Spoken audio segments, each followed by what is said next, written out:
Hello everyone, আসসালামু আলাইকুম। নতুন আরেকটি ভিডিওতে আপনাদেরকে স্বাগতম। আজকের ভিডিওতে টয়োটা এলিয়ন 2018 মডেল এই গাড়িতে জাপানিজ ডিভিডি প্লেয়ারটা খুলে একটা অ্যান্ড্রয়েড প্লেয়ার ইনস্টল করব। আপনার আগে ছিল এই যে জাপানিজ প্লেয়ার, এই প্লেয়ারটা খুলে একটা 9 ইঞ্চি অ্যান্ড্রয়েড প্লেয়ার এই জায়গায় ইনস্টল করব। এই যে দেখছেন ড্যাশবোর্ড থেকে পুরো প্লেয়ারটা খুলতাছি। প্লেয়ারটা খোলার পরে এই জায়গায় একটা কেসিং বসবে এবং একটা অ্যান্ড্রয়েড প্লেয়ার লাগাবো। দেখেন আপনার খুলতেছে, এখন তবে খোলা কমপ্লিট হয় নাই। খোলা কমপ্লিট হওয়ার পরে আপনার লাইন টাইন কমপ্লিট করতে হবে, জ্যাক ট্যাক লাগাইতে হবে। এই যে প্লেয়ারটা খোলা শেষ এবং এই প্লেয়ারটা সবকিছু খোলার পরে আপনার অ্যান্ড্রয়েড প্লেয়ার লাইন টাইন লাগাবো।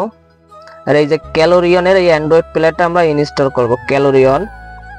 ক্যালোরিয়ন খুব ভালো মানের একটা প্লেয়ার, যেটা এই অ্যান্ড্রয়েড প্লেয়ারটা এখানে ইনস্টল হবে। অ্যান্ড্রয়েড প্লেয়ারের কেসিং টেসিং লাগাই ফেলছি, এখন শুধু জ্যাকগুলো কানেক্ট করব এবং ব্যাক ক্যামেরার লাইনটা দিব। দেওয়ার পরে ফিটিং করে দিব।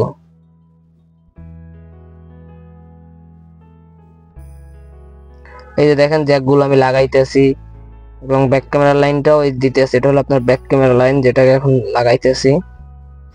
আসলে এলিয়ন প্রিমিও এক একটা গাড়িতে এক এক শেপ। আপনার ওল্ড শেপের গুলোর কেচিং একটা, নিউ শেপের কেচিং আর একটা, মানে এক এক গাড়ির এক এক শেপ। আপনার এক এক রকমের প্লেয়ার সাইজ সবই এক, প্রায় সেম। ওল্ড শেপও 9 ইঞ্চি লাগে, নিউ শেপও 9 ইঞ্চি লাগে। আপনার যেটা 16 ওল্ড শেপ পর্যন্ত, আবার 16 থেকে আপনার 17 থেকে 22-23 পর্যন্ত আবার একই শেপ। 17 থেকে 22-23 পর্যন্ত আবার একই শেপে আয়। তখন ওইটার আবার কেসিং একটা, আবার ওল্ড শেপেরটারও কেসিং আর একটা, মানে দুইটা আলাদা আলাদা কেসিং এর সাথে থাকে। এবং বেশিরভাগ ক্ষেত্রে জাপানিজ প্লেয়ার গুলো হয় কি আপনার ল্যাঙ্গুয়েজটা অনেকে বুঝে না, এই জন্য জাপানিজ প্লেয়ার গুলো চেঞ্জ করে দেয়। চেঞ্জ করে সবাই চায় একটু অ্যান্ড্রয়েড প্লেয়ার লাগাইতে। আসলে অ্যান্ড্রয়েড প্লেয়ার গুলো আপনার ওয়াইফাই দিয়ে সিস্টেম, তো ইউটিউব চালানো যায়। আপনি যেগুলো ইউজ করবেন সব ইংলিশ ভার্সন থাকে, তাই সবাই বেশিরভাগ অ্যান্ড্রয়েডটা চয়েস করে বেশি। জাপানিজটা খুইলা ফেলাই দেবা, জাপানিজটা খুইলা এক্সচেঞ্জ করে, যাই হোক যেটাই করুক। তবে জাপানিজ প্লেয়ারও ভালো।